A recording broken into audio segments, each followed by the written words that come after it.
Andrew Tucker, and welcome to Andrew Tucker World. What's going on, all my great people? What's going on, all my boxing fans? Yeah, on my way heading home. Just got to doing some last minute Thanksgiving grocery shopping. You know what I mean? I want to talk about two fights real quick. I'm not trying to make this video too long. On my way, like I said, I'm on the road. I'm on my way heading home. I want to say, and I know I'm late when it comes to this, to finding out that we got a great fight amongst us. Like, we got a great fight coming. This is gonna be good. It's gonna be really interesting fight. And I'm being honest with you, this is a fight that everybody been screaming for a good little period of time now. You know what I mean? David Morrell versus David Benavidez. Great fight. I mean, when you just look at both fighters, their styles, you know, both fighters are monsters. Let's just throw that out there. We know that both fighters are monsters. I think people just looking at it one way when it comes to David Benavidez, but I don't think you want to just look at it just that way, because if you don't think that he's not going to be on the level of David Morrell when it comes to outboxing his opponent or outboxing his. I wouldn't sleep on. Listen, I would not sleep on David Benavidez when it comes to outboxing his opponent or not being able to offset or stop what David Morrell is going to do, which basically work off the jab, try to outbox him, set up counters, boom, boom, boom. Mainly set him up from the outside, pretty much from mid-range, set up nice, decent combinations, counters, single punch counters, 2-punch counters, boom, boom, 2-punch, 3-punch combination 4. Box beautifully on the outside. I know that is most definitely the plan to frustrate the David Benavidez, the Mexican monster, to frustrate him, working off the jab, like breaking him down. Mixing up his attack properly, carefully, making well-calculated adjustments, setting up, hitting him with certain shots on the fly. My thing is this: the Mexican monster, don't get it twisted. He's just not no flat-footed, walk you down pressure fighter. He's just not no walk you down rugged inside fighter. He's a technical inside fighter. When he does fight on the inside, he's a smart, technically sound inside fighter. He knows how to properly, in a brutal, smart fashion, break you down, body shot, boom, head shot, mix up the attack in a vicious way, in a vicious manner, and just dispose his opponent, breaks him down. Diffuse what they're trying to do against him. So he's a smart counter puncher, boxer puncher as well. And sometimes he can get on his toes. Look.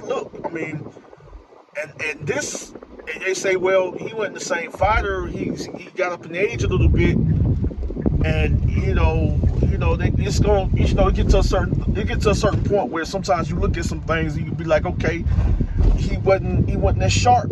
He got up in age a little bit. People like to throw things out there. David Benavidez didn't step in there against the same Demetrius Andrade that we used to. I know that's what people gonna come with. You know what I'm saying? Honestly. But Demetrius Andrade showed me in preparation for the fight. Well, Andrew Tucker's different when you step in the ring. You know what I'm saying? It's different. When I'm looking at the body language of a fighter, sometimes age ain't got nothing to do with this. When I'm looking at the body, sometimes, like I said, once again, age ain't got nothing to do with this. So when I'm looking at the body language of a fighter, and I'm looking at how he prepared for a fight, I'm looking at how he trained for a fight, how he prepared for a fight. Appreciate you. Thank you, sweetie. When I'm looking at how a fighter prepared for a fight, or trained for a fight, I'm looking at his body language. I'm looking at the things that he's working on.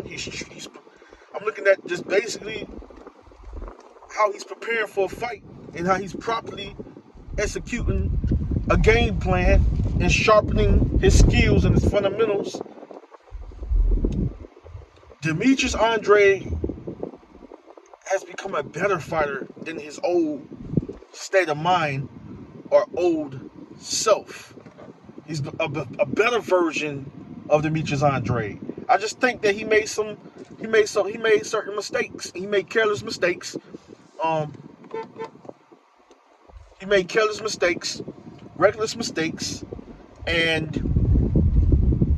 that really kind of made things not in his favor. I mean, not taking away from what David Benavidez was doing well and doing great. I love the pressure. I love how he was setting up certain decent shots, combination. He was countering too. He's a counter puncher too. At times he'll work off his jab. He'll use the jab to set up boom boom, the 1-2, the 1-2-3, whether it's head body or body head. He was being smart in that ring as well. So I'm not taking nothing away from David Benavidez. He went in there. He knew what he had to do. He executed the plan beautifully. I just think it was just certain mistakes that Andre was making that cost him pretty much the fight. But like I said, it was going to be a brutal display, and it was going to be tough anyways when it comes to those two styles. One you can look at as a pure boxer puncher, one is just a boxer puncher. Yeah, be as it may, yeah, true enough. But don't think just because one is a pure boxer puncher that he just gonna box circles around a fighter that know how to cut off the ring and get on his toes at times and trap you. Like, what y'all think is just one style to boxing? Y'all think it's just one style that's gonna execute and just dominate the other style every time a fighter step in the ring based on the styles and based on in the ring and what a fighter is doing so well based on what they're good at, their style, whether it's on the inside, outside, whether it being orthodox, southpaw, or conventional. Sometimes a certain game plan, a certain style can throw you off.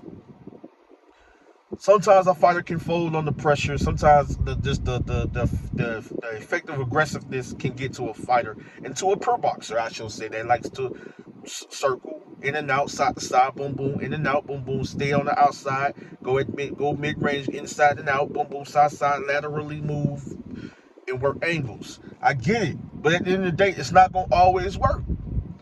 Maybe against a technically sound pressure fighter like a David Benavidez. So I'm going to just go ahead and land a plane. It's going to be based on styles and based on the experience of both fighters. Slightly edging David Benavidez when it comes to experience, right? But also slightly edging David Benavidez in two other ways. But Morrell is going to come, and that fighter there is a tough, hard-hitting, very dangerous pure boxer puncher. And David can't afford to make no careless mistake at all, because David Morrell is going to capitalize on every little thing. He's going to see it. But if he be a little reckless and be a little off like he was in his last fight, that can most definitely play into David Benavidez's hand, because that virgin that went up against Vostik, y'all talk about he should have knocked out Vostik. He should have knocked. No, that dude is in that weight class, is one of the best fighters in that weight class, and he's an older veteran, but still gave David Benavidez problems and trouble because he was a big, strong, dangerous boxer puncher that he had to be smart and make proper calculated adjustments against. It wasn't easy for him. Moving up to 175, going against one of the monsters in that weight class. I don't care if he was 58 years old, even though he went number like 37. Okay? So, you guys try to find every little thing. You guys try to nitpick and this and don't really know what you're looking at and talking about, really. David Benavidez is going to give David Morrell, I feel, his first defeat. I could be wrong, I could be right. I just want to see a great fight. Tyson Fury, I'm going to do a part 2. Because I want to talk about the Tyson Fury, Alexander Usyk. And that's going to be a great fight. I feel like if Fury can win this time, I feel like Usyk can win again. And I think it's going to be stylistically a slightly even better performance, because I know Fury's bringing it. Usyk digs down deep, bring his best, boom, boom. I don't know about seeing no declining and all that. I know people talking about decline. I don't know about that. They train so hard. It's going to be epic. Andrew Tucker, where I'm out. Much love and respect. See you guys soon.